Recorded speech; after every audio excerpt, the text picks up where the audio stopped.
And we are coming to you live today from Marilyn Monroe's former apartment in West Hollywood, California. Harris with you, having just returned from the National Association of Broadcasters in Vegas, where we were able to frolic with all the grown-ups, the folks that give you Rush Limbaugh and all the other gifts to keep on giving, much like a spirochete gives syphilis until it becomes tertiary, and then you go mad and out of your mind. We've bonded with them and have now back amongst sane people in the homelessness capital of the world, Los Angeles, where there's more talent and more sophistication and more sanity amongst people who don't even know what's going on than the people who do. Now, political statement aside, or maybe not, it might forebode something wonderful and good. And one of the great joys we have in this marketplace, the media capital of Earth, is of course film. This is where it was invented really and modified and turned into a normal storytelling mechanic.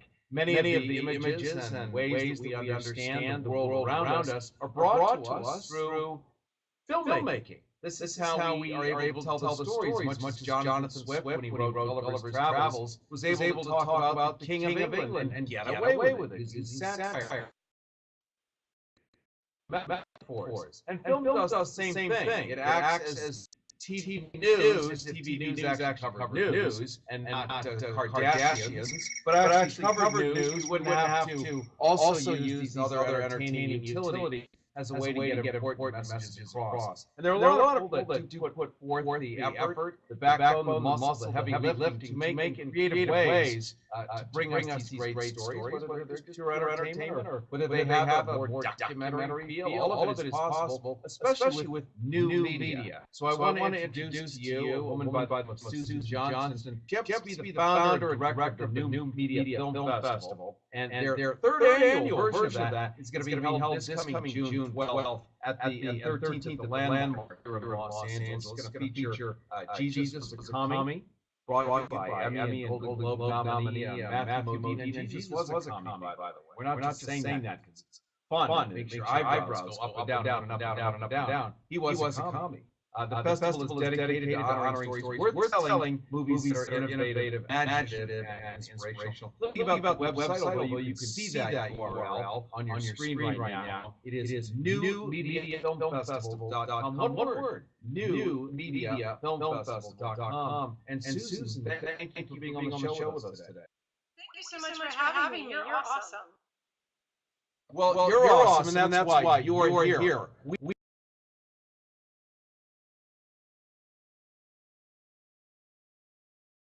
And today, tag, you're it. Well, I hope to be bringing you filmmakers from around the world that tell great stories continually. I'm really excited it's our third year, and I'm even more excited that we signed a distribution contract this last week so those filmmakers can actually make money. Wow.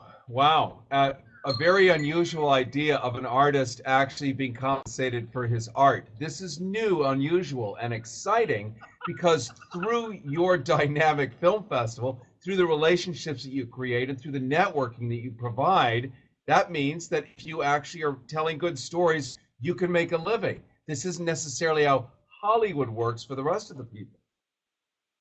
It did take about 2 years of negotiating to teach the people that I'm working with that I understand you have infrastructure and you have costs, but the percentage has to skew a little more to the filmmaker because it's so hard to find that good filmmaker that can tell a good story.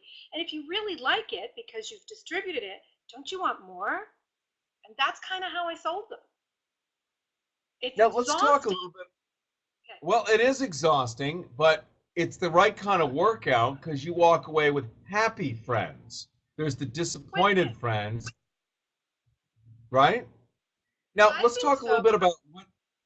Let's talk a little bit about what new media is.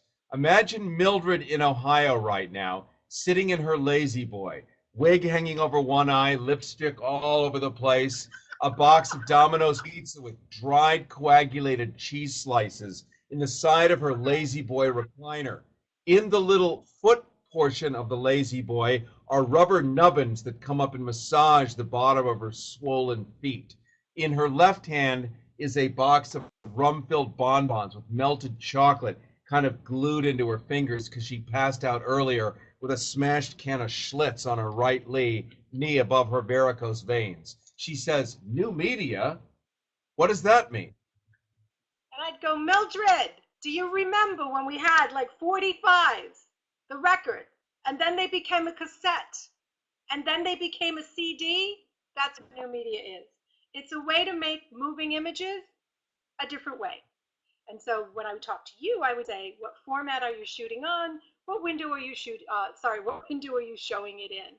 And the fantastic news about new media is that it's constantly changing and evolving. And I think I'll just say that it's constantly changing and evolving. And you can mash up, like you can mash up different things. It's cool. So in many ways, with new media, the way it is, you can take these films you're talking about have made and deliver, say, an iPhone. So somebody could actually enjoy an entire film from beginning to end portably, walking down the sidewalk, whereas before they would have had to sit in a movie theater with a projector whirring above their head and an $8 popcorn on their lap. You found a way to deliver the same message without all of that stuff around it. There are many different ways that you can watch content, and yes, an iPhone and even an Android phone is one of them. And there are companies out there now that have technology where you will actually able to see a whole entire film in your glasses, like sunglasses. They look like wraparound sunglasses. So you're going to be seeing people zoning out at the bus station, when your flight gets delayed, okay, take out my glasses and I can just press a button and, it's hooking up to a satellite and it's downloading. So, yeah. Now, But that's a challenge. what's your... Yeah, well, it is a challenge, and unfortunately, I think a lot of people will try to drive with those things. One eye on the road, the other...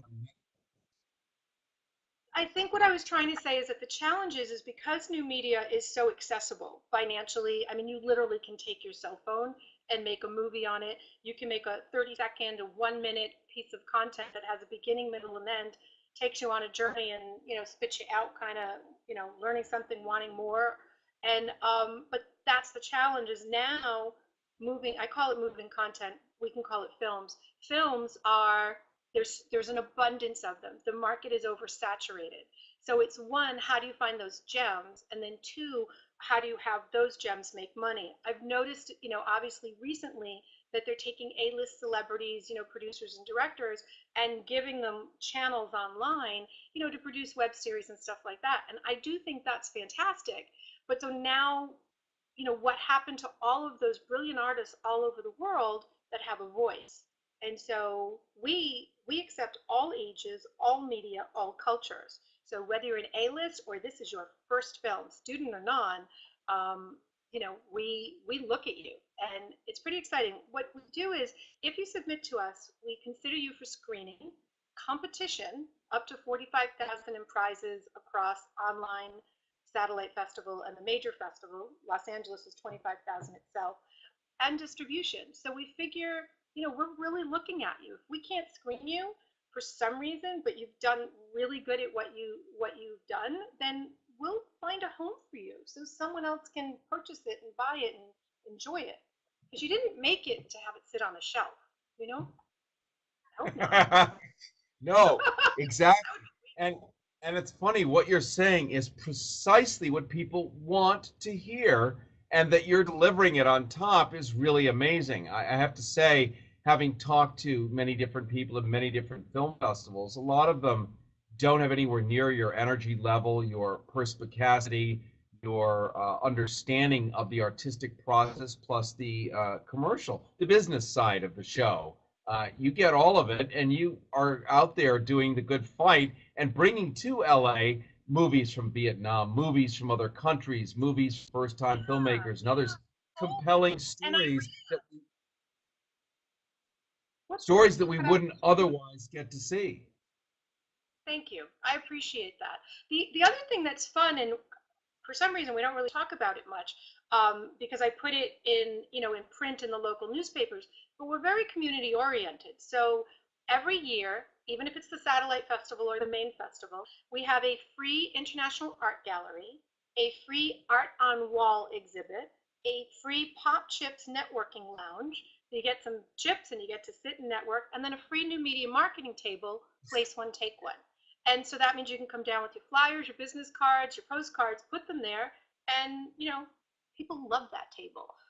So that's pretty cool. I don't know if you heard about our SRC, Socially Responsible Content category. So the cool thing about new media is not only what format are you shooting on, but the stories are so vast that we are actually creating categories that match. So we added, what did we add? We added socially responsible content, digital comics. We added music videos. We added trailers because people sort of had sizzle reels. And we were like, these are pretty amazing. They're using these to get funding. So let's let them have a voice. Wow.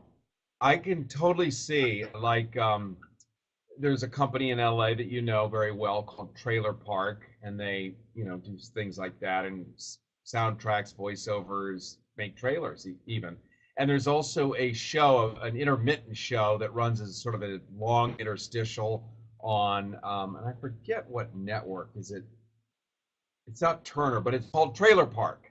And they'll take old trailers from movies, 1930s, 40s, 50s, 60s, and just put them back to back, the wacky ones. And that is, oh, that's yeah, right. it's viable, right? Yeah. It's viable content. Do you like the delay? Do you like the little lag delay here between you and me talking? No matter what, how polite you are. Yeah, we walk on each other. It's like, no, you first. No, you first. No, you first. Okay, I'll go. Yeah, I'm trying to find that ebb and flow. It's not. It's Mr. Bush's internets. Oh, Speaking can I share a story? What? Yes. Go ahead. Go for it. No. The whole interview is going to be, no, you. I don't know if you've heard about the story about saving Valentina, but we got her. I want to share the story just in case someone has a place where we can put an 85-foot life-size balloon of Valentina. She is a whale that was saved in the Sea of Cortez on Valentine's Day 2011. The Whale Conservancy was out on their boat, and this whale looked dead, so someone was filming it to log it, and then all of a sudden it spit out air out of its little blowhole. So the main guy went in the water. I said 85 feet because it was a female. Males are 98 feet, and he had his little snorkeling glasses and his fins, and he realized quickly that there was a shipping boat net that was pulling the tail down, so the whale could barely get up to breathe. With a knife like this big, he and the two guys on board took turns and cut this net and saved the whale. So they named her Valentina. But she did this amazing dance, seriously, a dance for 45 minutes. The clip is 8 minutes, but we've accepted it into our festival. And someone was so enthralled with this story that they made a life-size replica of Valentina, and we've been offered it to show it, have it kind of. So I don't know where to put her.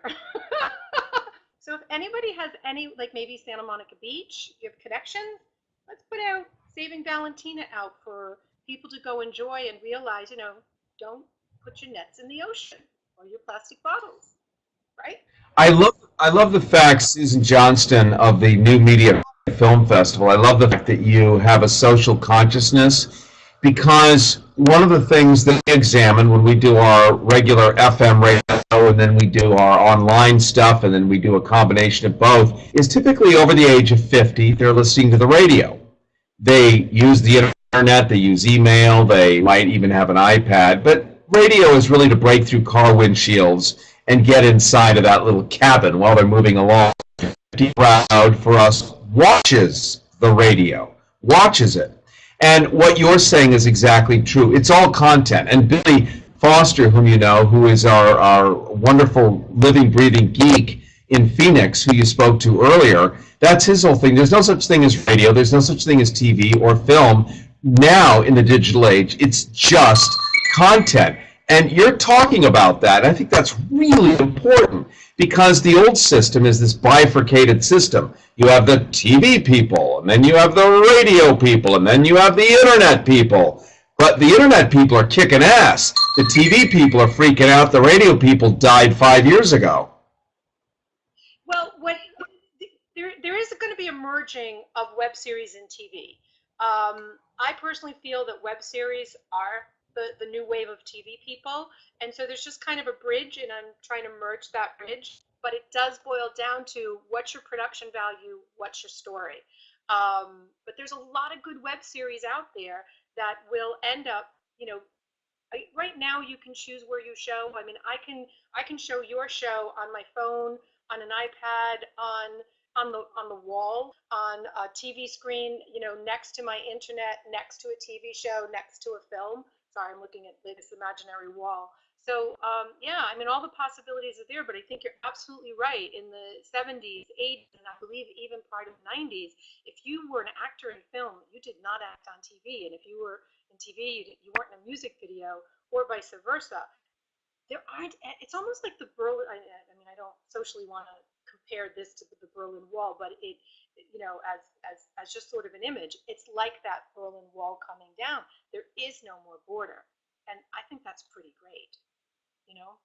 Harrison with you, your new best friend. We are, of course, doing a Go Harrison extravaganza here, an adjunct to our KPFK 90.7, 98.7, 93.7, 99.5 FM broadcasts throughout California, as well as our radio network. We're talking to Susan Johnston. She's the founder and director of the New Media Film Festival. The third annual New Media Film Festival is going to be held June 13th at the Landmark Theater in Los Angeles. And it's going to be featuring Jesus Was a Commie, brought to you by Emmy and Golden Globe nominee Matthew Modine. Jesus Was a Commie. I mean, that alone will get people to say, what? What's this film festival? There's a reason you picked that title. I'll share a funny story with you. We have 52 weeks of giving, and so every week, if you follow us on social media, we give away a free gift. But you have to claim it within 2 weeks, otherwise I'd have this pile of stuff, you know, just.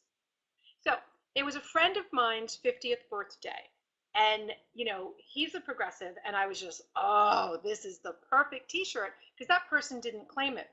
So I wrapped it up, and you had to see his face when he saw Jesus, and, you know, that's just his personal thing. He got upset, like, why would you give me a Jesus T-shirt? But then he turned it around and he saw that it said Jesus was a commie. And that to me is exactly what a socially responsible content category should do: engage conversation. That everybody has the right to feel the way they feel or think the way they think without shoving their thoughts down each other's throat. You know, we can do it amicably and stuff like that. So, because, you know, I believe in Jesus, but that doesn't mean he believes in Jesus and it's okay. But it was funny to see the switch in him from like anger, like, why would you give me this on my 50th, to, oh my gosh, this is funny. And so now we can talk about it if we want to. I'm not so sure I want to talk about religion. You know, I kind of think that's private. It seems, hold on a I think moment. you're soft again. What? Okay. How's my audio level? Do I sound okay? It's hard to hear you. It's hard to hear me. Yep, that's better. All right. How's that now? Is that a little better? Lovely. I love hearing your voice. There you, and that is the right thing to say.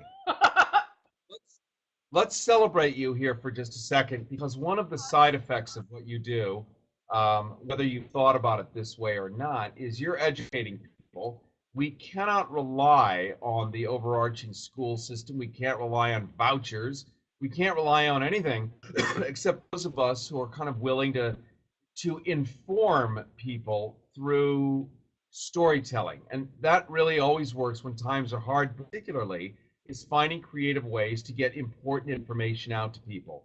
And when more people get their hard news from Jon Stewart on Comedy Central than the networks, than CNN and Fox News, whatever, but more people get it from Comedy Central, it tells you something, that's where they have to go to find out what the hell is going on, right? So what you do is not only entertain and inspire, but you provide people access to real life information that they wouldn't ordinarily otherwise get. That's a beautiful mantle to be able to wear, I would think.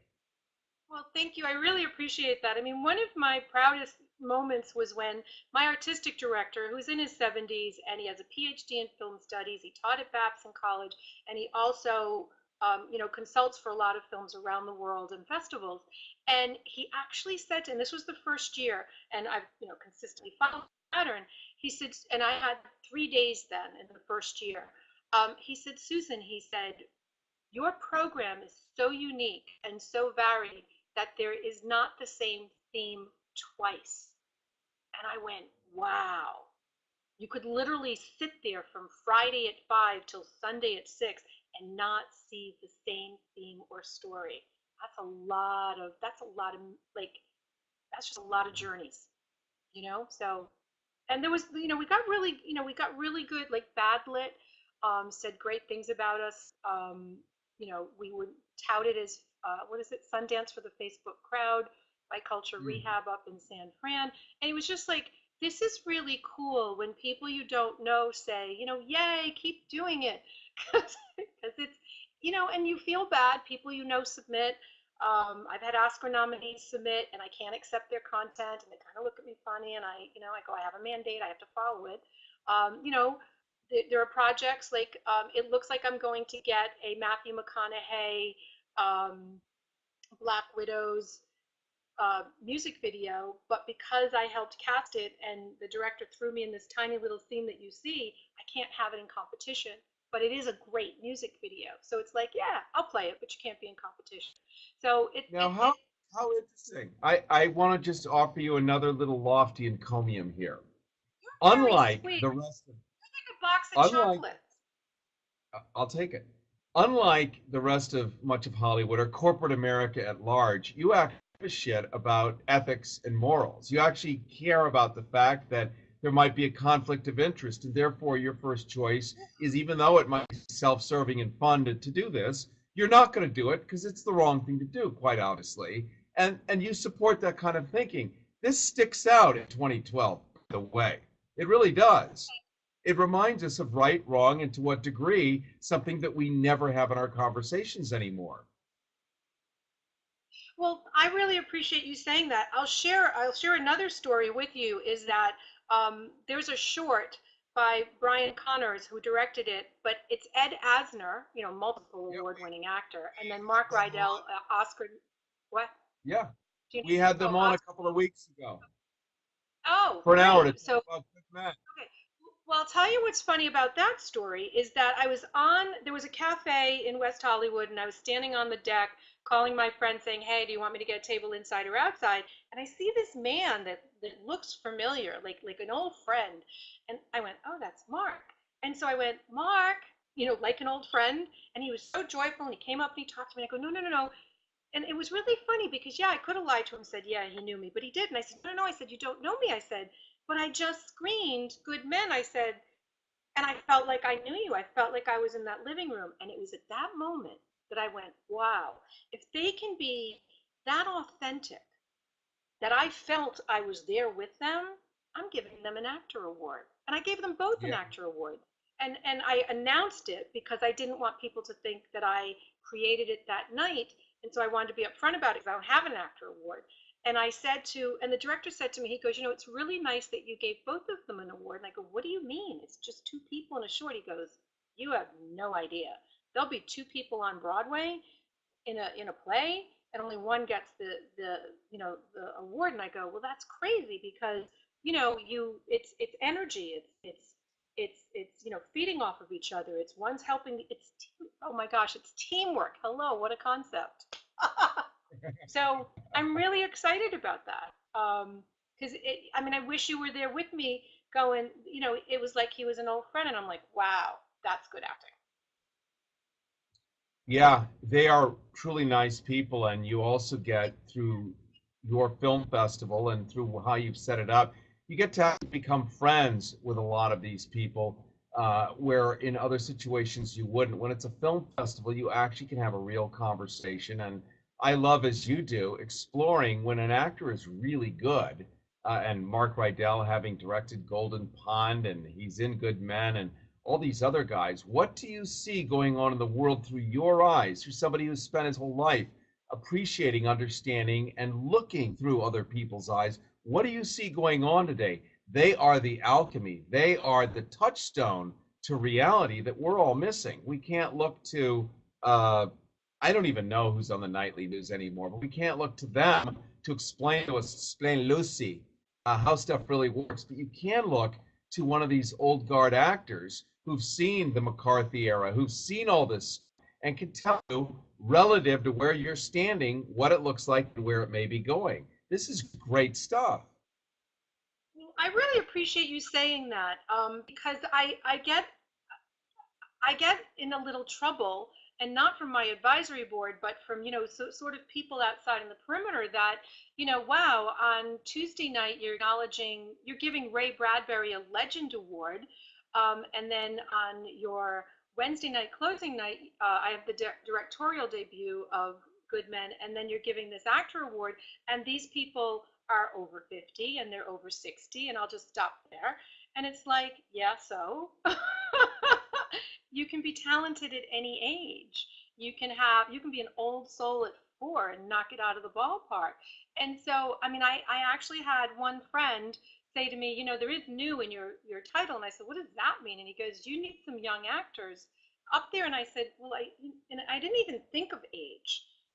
When I started looking at my schedule, yes, I have young actors on panels actually that are on our web series Superstar panels, but that's not how I want to program a festival.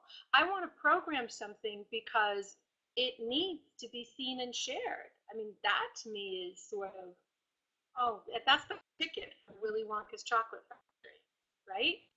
You don't have many golden tickets, but you got to earn it. No, you don't. And we're always going to be able to screw on the toothpaste caps like Charlie Bucket. But getting the golden ticket and turning purple and going through a toilet tube, that's first class, if you ask me. We're talking to Susan Johnston. She is the progenitor of the, as Culture Rehab refers to it, Sundance for the Facebook crowd. And this film festival that she's got upcoming, and it's happening this coming June 12th and 13th at the Landmark Theater in Los Angeles. So wherever you are watching right now, you could certainly come to LA and shake her hand and meet a lot of cool people and have this extraordinary experience. Plus, you can go online, New Media Film Festival, newmediafilmfestival.com, and there are giveaways and lots of ways that she interacts with you and keeps the relationship growing. It's about being accessible. It's about being available. It's about making these stars actually real and authentic, as she pointed out, part of her value system, which we, of course, think is very groovy and fun here. Let me give you the quick upload, if you're just joining us, what this festival is. It is sponsored in part by Kespro Studios. Filmmaking webinars and Greenhouse Studios are going to have a state-of-the-art 3D screening for their opening night. They're going to be showcasing some international entrants from New Media and Feature Award nominated and winning filmmakers from all over Earth. Earth! Yes, this little place that you and I cohabitate with 7 billion other mammals like you and me, plus the insects and the snakes.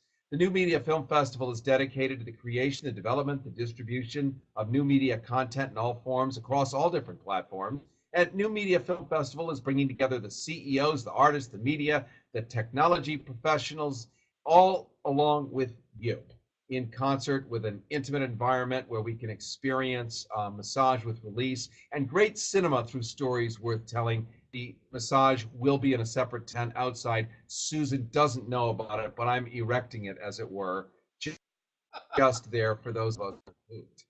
Entries are accepted year-round. That means that right now, in 8 minutes, Mildred in Ohio, sitting in that lazy boy, could actually enter your contest. I would love a home video for Mildred. Can I give discount codes out to your fans? Yes. Okay, so if you want to submit into any category, Twitter 10, Twitter, TWITTER 10, you'll save $10 off of any submission. If you want to attend, it's only $75 for a full 2-day festival badge that includes everything. But to save 30%, use the word FUN, F-U-N, all lowercase. Oh, and if you buy a festival badge by the middle of May, automatically entered into a contest to win $100 cash. Wow. I like giving things away. Have you noticed? we that too here on the show, but we find it's fair. Anytime you ask somebody to come and spend time with you, you know, you got to give something back. They just gave you the most valuable thing they have, their time. So I like the way you think. It's reasonable. And at the end of the day, when we all remember how we grew up listening to radio or the rest of it, Listen to Win, it was a relationship we had with a station. And you are, in a sense, a station. You have your version of listeners, viewers. They are your attendees. You've got your disc jockeys, your movie stars, and they are both that come in there. And it's community building, and we love that, and we need it. It's so critically necessary. And Susan Johnston, you obviously have a long history, as we know, in this industry. Give us a little quick upload of what you did before you gave birth to this. Well, thanks for asking. Just a couple of years ago, when I found out that Australia, I believe, was doing the Great Gatsby, I went, oh, I was on the set of the Great Gatsby. I was in the Newport, Rhode Island version. I was a little girl, and I remember feeling something behind me turning, and it was Robert Redford. And from my understanding, my dad had done the... What? Are you still quivering? Yeah, wow. Seriously, I was a little girl, and I felt something behind me, and I turned, and it was Robert Redford.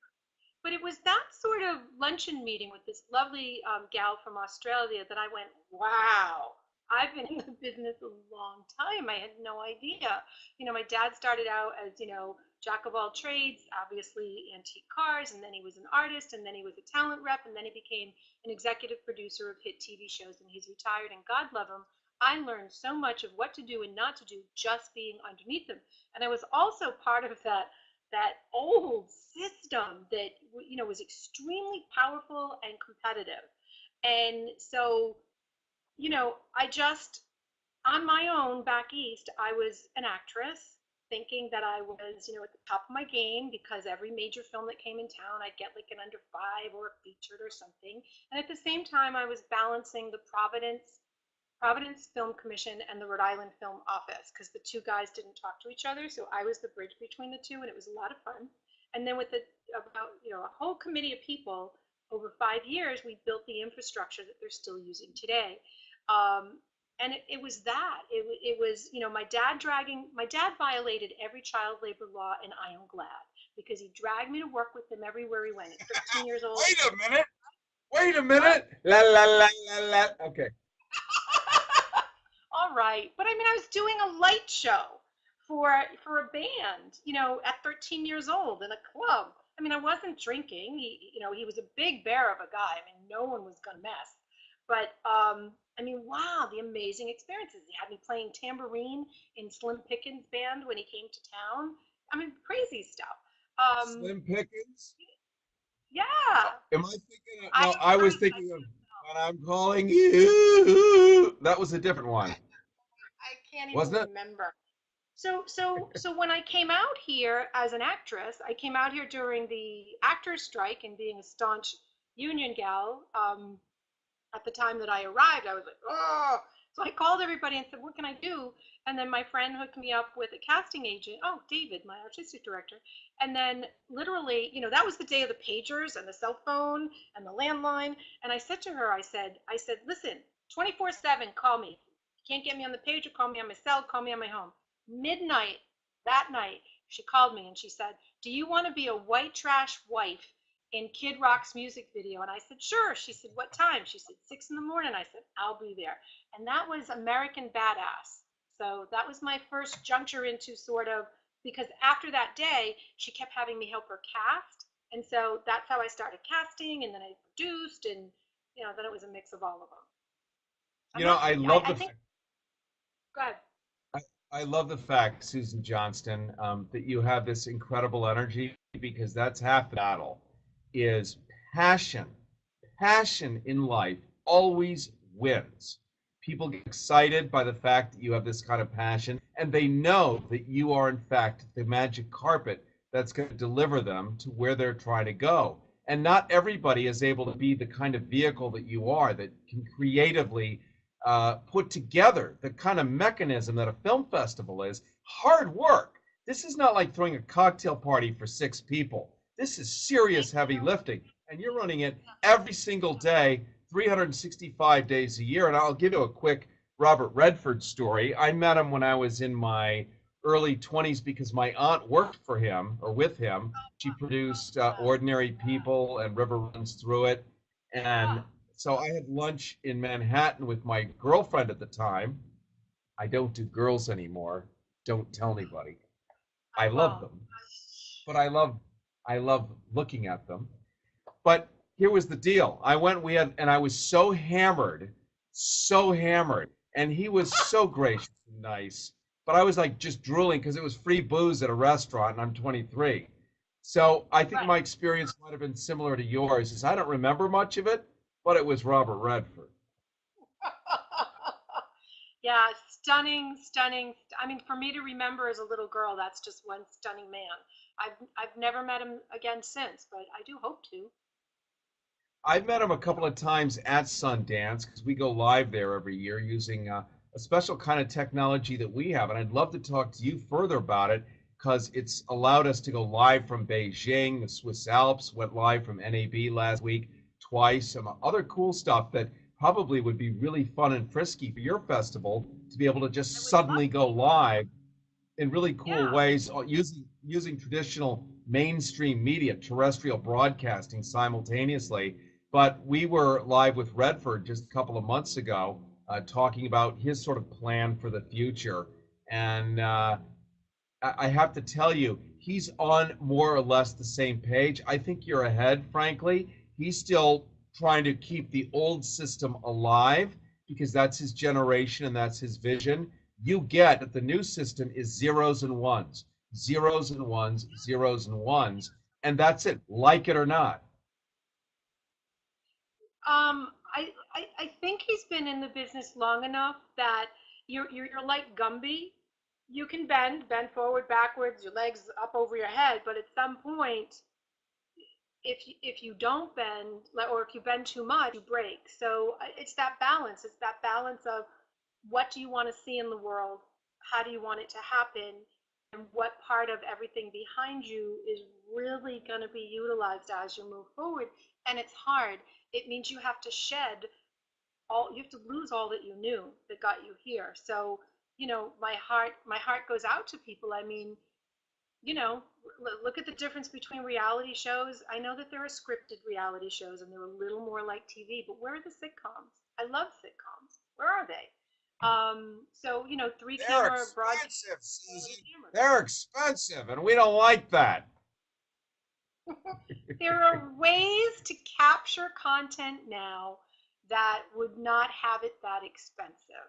So everyone has to sit at the table and realistically say, in this new economic paradigm, with the new tools we have in our new media toolbox, you're not getting $800 a day anymore. We can do it for $400 a day, and it's because we have to make money to pay our bills so we can buy more shows so I can keep continuing to keep you working. And that's a hard conversation. I'm just going to jump in. For those of you just joining us, we're on the front page of Spreecast, I can see here right now. And I want to introduce who we're talking to, Susan Johnston. Susan is very, very cool. She's the founder, director, and a new best friend here of the Go Harrison Show. She's the founder, director of the New Media Film Festival. The 3rd annual New Media Film Festival is going to be held in just a couple of months, June 12th and 13th, at the Landmark Theater here in Los Angeles / Hollywood. It's going to feature the movie Jesus Was a Commie, which is put together by Emmy and Golden Globe nominee Matthew Modine, a name every single one of us knows. The festival is dedicated to honoring stories that are worth telling. Now, that doesn't mean it's drawing paint, it's horrible, it's didactic, it's pounding, it's sesquipedalian. No, it just means it's worth telling. In other words, you will enjoy the stories that Susan has picked to be able to present to you. Movies that are innovative, imaginative, and totally inspirational. I'm going to give out the website, though you can see the URL on your screen. audibly, for those who are just listening and just hearing the audio portion of this conversation, newmediafestival.com, one word, newmediafestival.com. You are watching and listening to Go Harrison, goharrison.com, our 24-hour channel. We're birthing the 3.0 version next week. At least this is what I'm told reliably by our Ministry of Information. So we're hoping that that indeed does happen. We're going to be able to feature a lot of different podcasts from our Progressive Radio Network and our KPFK and Pacifica Radio Network archives, plus a lot of videos end-to-end, which are already on YouTube, DirecTV, Dish, through YouTube, et cetera, interfrasticating as one large fucked up octopus, and we're trying to pare it down to a small squid. So please pray for us. We could certainly use the help. We're talking to Susan. Susan is shocked and horrified by my beloved use of language, but because part of this is streaming through the zeros and ones, we can say words like tinkle and dog do and get away with it. And isn't that beautiful in new media? So I can say poop? Poop and poo-poo. Wow, that's pretty fascinating. Thank you so much for that introduction. I'd love to share with you the submission process of judging, although it's on the website under the Submit tab or the button. But basically, there are 3 people that, screeners that watch it. You have to get a 4 or a 5 collectively between the 3 in order to get, considered to be actually in the category. I look at every single one. They're based on, I don't watch the entire thing. If it's not a 4 or 5, I do look at it, and if it looks like it's good, I'll continue. And if not, generally I'm agreeing with them, and I don't need to see any more.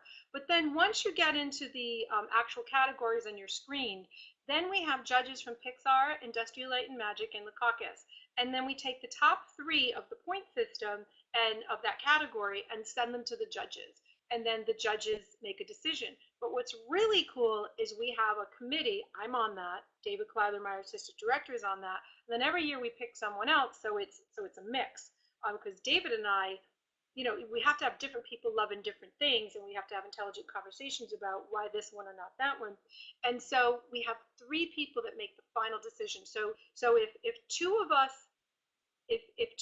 don't like it, I don't know how that works. Wait, hold on. When all 3 of us don't like it, sorry, that's what it was. When all that works, huh? Right? I'm trying to figure out how's my own system work. Because we're not there yet. I'm in the middle of actually programming, and then I got to do this with them. But basically, we have a 3rd person because it's an odd number, and all 3 of us have to like the same film. And I remember last year specifically, there was one film that Noel didn't, or maybe it was the year before, but Noel did not want this film. And I go, Noel, I like this film. And I asked him to call all the people and tell them they were accepted. And, to his credit, he didn't, because he was that passionate about it. And he was probably praying to someone, get me another film. Sure enough, the next day in the mail, I get this exquisite little piece called Evidence is Everywhere. I don't even like dolls. I don't even like dolls. And there are these little dolls, and there's cop dolls, and it's this cute little story about a crime scene, with these people that are dolls. And I called Noel up, and I go, I said, I found something today, I said. And he goes, oh, thank goodness. He goes, because please, I don't care what it is. I don't care what it is. He goes, we'll put it in the festival. I don't like the other thing so that much.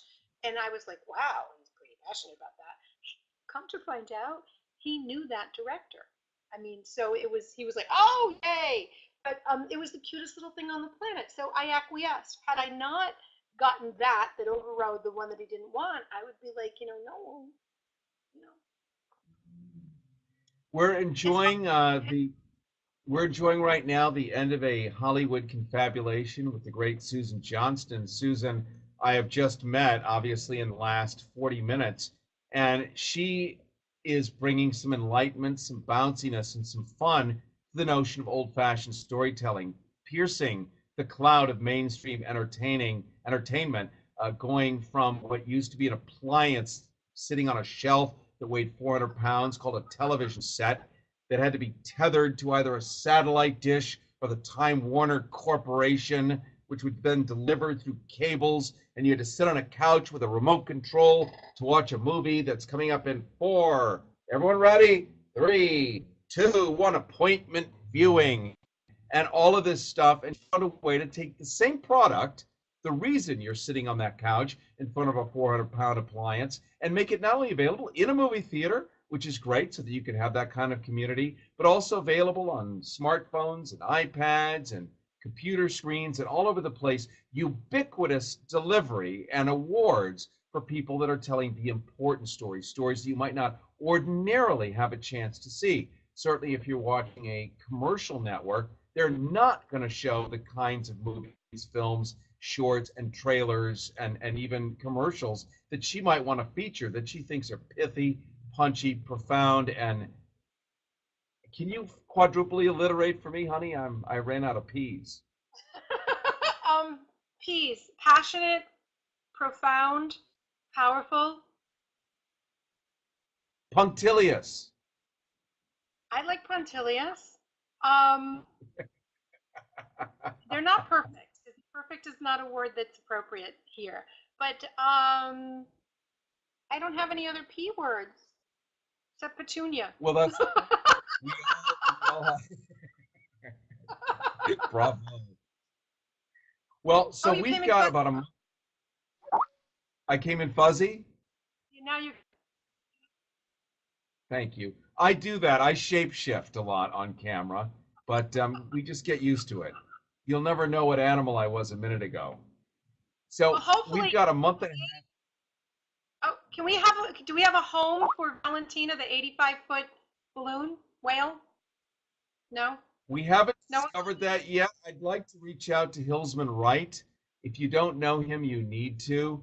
Hilsman Wright is the guy who invented Last Remaining Seats, the LA Conservancy, the League of Historic American Theaters, was the guy who pretty much single-handedly saved the El Capitan from being turned into a parking garage, and then gave Disney the multi-million-dollar idea of why not have a live organist like the old days? Why not do this and that?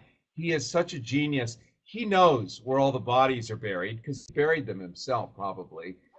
He might be the go-to guy for your inflate a whale. So I'm going to make sure you guys are connected, and we'll see what we can do. Thank you. It's very well, sweet. This has been huge and amazing fun. I'm so glad, Susan, and we kept you on way longer than we're allowed. And anytime we could break the rules, we're having a good day here.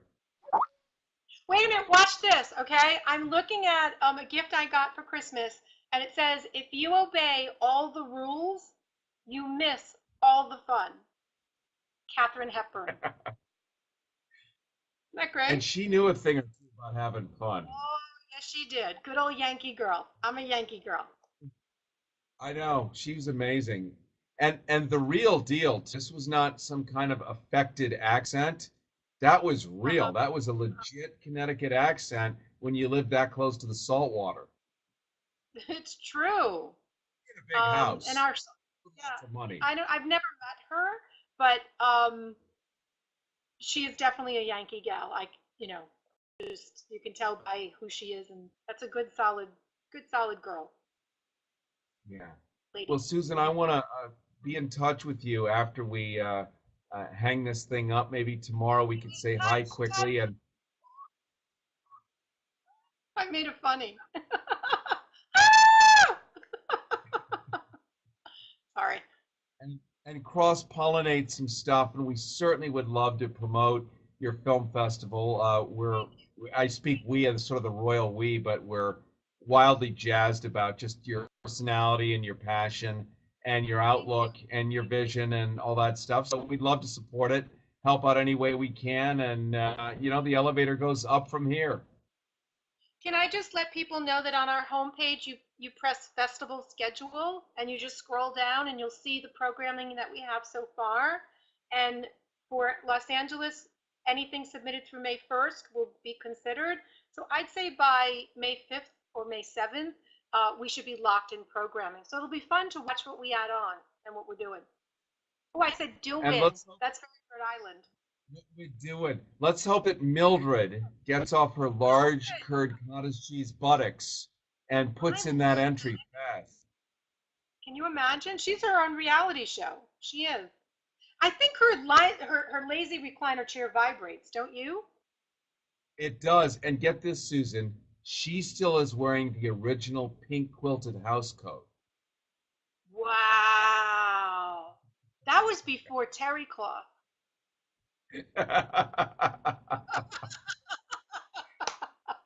You just don't want to smoke a cigarette within 100 square feet. Oh no, you go up in flames. I actually went to I had to go to, I don't usually go to malls, but I had to go to a mall because my laptop sort of bit the bed today and they're going to fix it. And I just went into this store that's tied into a major TV show where the clothes show up.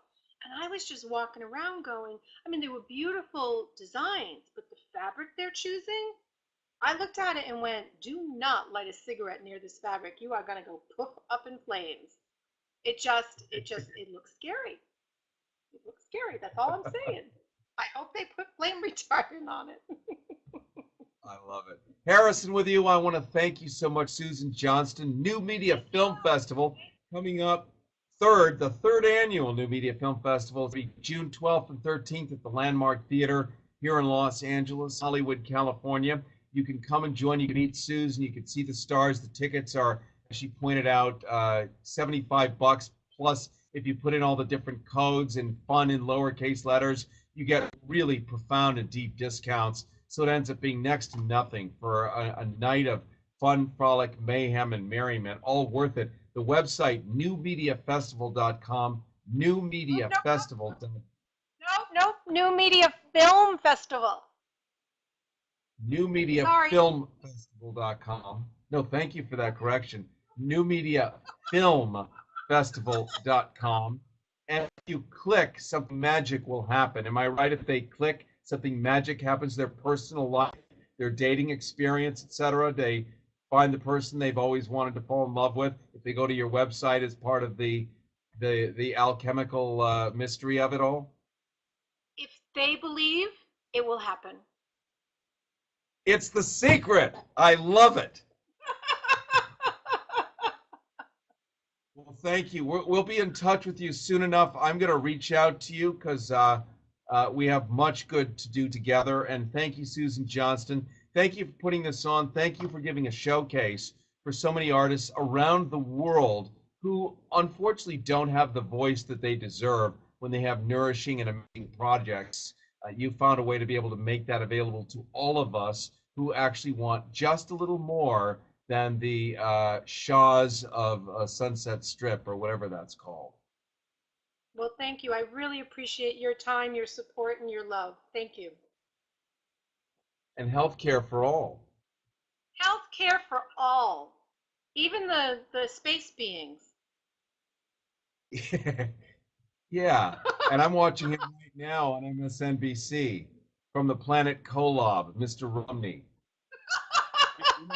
Well, that's almost starting to sound like a chant, you know, like they would say something in Battlestar Galactica, till all are one or whatever, you know. It just, that sounds like one of those kind of chants. So say we That's all. true. Yeah. Well, thank you, Thank you, Foster, for managing the technical side and everything else from our home base in Phoenix, our multi-wango Zizmomanometer that he uses, that he built out of a Radio Shack kit in Phoenix. I have no idea what I'm saying, but it sounds very sci-fi. 1956, I think. Thank you, Susan Johnston. We love you. We'll be in touch. Thank you, everyone else, for joining us here as we burst the hymen of possibility on Spreecast and create this platform and make it even more girthy than Newt Gingrich's penis on a good night.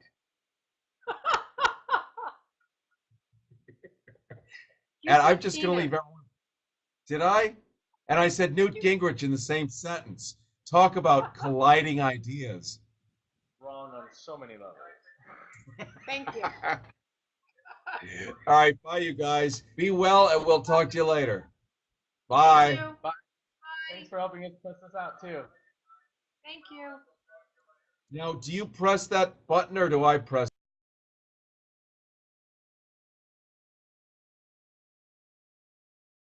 Have a more documentary feel. All of it is possible, especially with new media. So I want to introduce to you a woman by the name of Susan Johnston. She happens to be the founder and director of the New Media Film Festival, And their third annual version of that is going to be held this coming June 12th at the 13th at the Landmark here in Los Angeles. It's going to feature Jesus was a Commie, brought by Emmy and Golden Globe nominee Matthew Modine. And Jesus was a commie, by the way. We're not just saying that because it's fun. It makes your eyebrows go up and down and up and down and up and down. He was a commie. The festival is dedicated to honoring stories worth telling, movies that are innovative, imaginative, and inspirational. Look about the website, although you can see that URL on your screen right now. It is newmediafilmfestival.com. One word, newmediafilmfestival.com. And Susan, thank you for being on the show with us today. Thank you so much for having me. You're awesome. Well, you're awesome, and that's why you are here.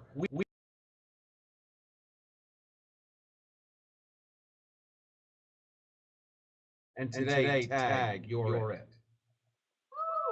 Well, I hope to be bringing you filmmakers from around the world that tell great stories continually. I'm really excited it's our third year, and I'm even more excited that we signed a distribution contract this last week, so those filmmakers can actually make money.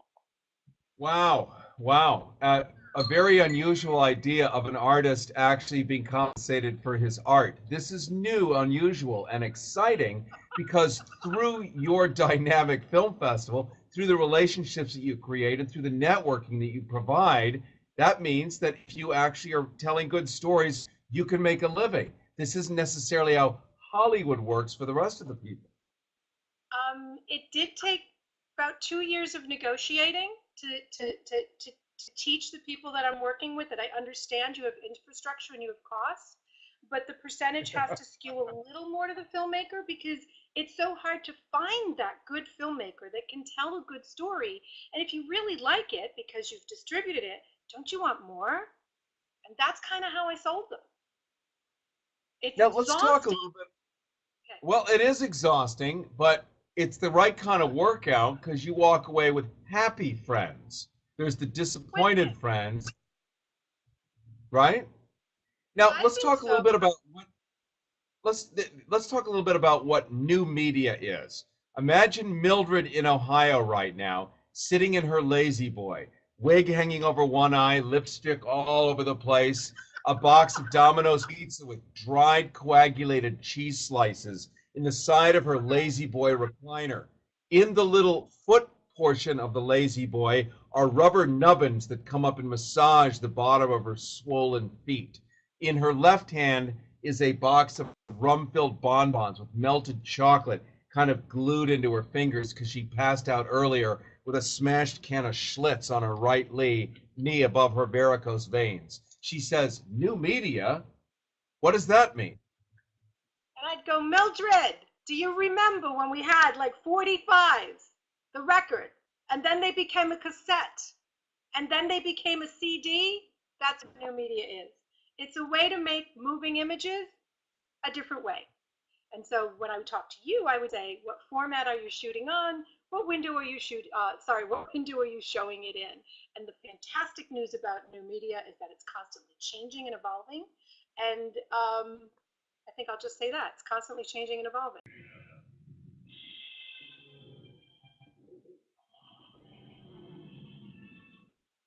And we are coming to you live today from Marilyn Monroe's former apartment in West Hollywood, California. Harris with you, having just returned from the National Association of Broadcasters in Vegas, where we were able to frolic with all the grown-ups, the folks that give you Rush Limbaugh and all the other gifts to keep on giving, much like a spiral heat gives syphilis until it becomes tertiary, and then you go mad and out of your mind. We've bonded with them and have now back amongst sane people in the homelessness capital of the world, Los Angeles, where there's more talent and more sophistication and more sanity amongst people who don't even know what's going on than the people who do. Now, political statement aside, or maybe not, it might forebode something wonderful and good. And one of the great joys we have in this marketplace, the media capital of Earth, is of course film. This is where it was invented really and modified and turned into a normal storytelling mechanic. Many of the images and ways that we understand the world around us are brought to us through filmmaking. This is how we are able to tell the stories, much as Jonathan Swift, when he wrote Gulliver's Travels, was able to talk about the King of England and get away with it, using satire,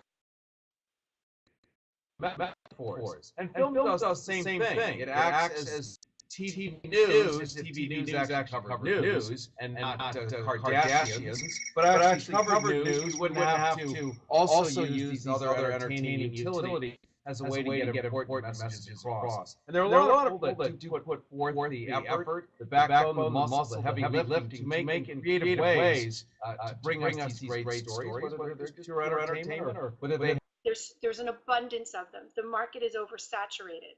So it's one, how do you find those gems? And then two, how do you have those gems make money? I've noticed, obviously recently that they're taking A-list celebrities, producers and directors and giving them channels online, to produce web series and stuff like that. And I do think that's fantastic. But so now, what happened to all of those brilliant artists all over the world that have a voice? And so we accept all ages, all media, all cultures. So whether you're an A-list or this is your first film, student or non, we look at you, and it's pretty exciting. What we do is, if you submit to us, we consider you for screening, competition, up to 45,000 in prizes across online, satellite festival, and the major festival. Los Angeles is 25,000 itself, and distribution. So we figure, we're really looking at you. If we can't screen you for some reason, but you've done really good at what you've done, then we'll find a home for you so someone else can purchase it and buy it and enjoy it. Because you didn't make it to have it sit on a shelf, I hope not. No, exactly. And it's funny, what you're saying is precisely what people want to hear, and that you're delivering it on top is really amazing. I have to say, having talked to many different people at many different film festivals, a lot of them don't have anywhere near your energy level, your perspicacity, your understanding of the artistic process, plus the the business side of the show. You get all of it, and you are out there doing the good fight and bringing to LA movies from Vietnam, movies from other countries, movies for first-time filmmakers, and others, compelling stories that and you can mash up. Like you can mash up different things. It's cool. So in many ways, with new media, the way it is, you can take these films you're talking about have made and deliver, say, an iPhone. So somebody could actually enjoy an entire film from beginning to end, portably, walking down the sidewalk, whereas before they would have had to sit in a movie theater with a projector whirring above their head and an $8 popcorn on their lap. You found a way to deliver the same message without all of that stuff around it. There are many different ways that you can watch content, and yes, an iPhone and even an Android phone is one of them. And there are companies out there now that have technology where you will be actually able to see a whole entire film in your glasses, like sunglasses. They look like wraparound sunglasses. So you're going to be seeing people zoning out at the bus station, when your flight gets delayed, okay, take out my glasses and I can just press a button and, it's hooking up to a satellite and it's downloading. So, yeah. Now, what's your... Yeah, well, it is a challenge, and unfortunately, I think a lot of people will try to drive with those things. One eye on the road, the other. I think what I was trying to say is that the challenge is because new media is so accessible financially. I mean, you literally can take your cell phone and make a movie on it. You can make a 30-second to 1-minute piece of content that has a beginning, middle, and end, takes you on a journey and, spits you out kind of, learning something, wanting more. And, but that's the challenge is now I call it moving content. We can call it films. Films are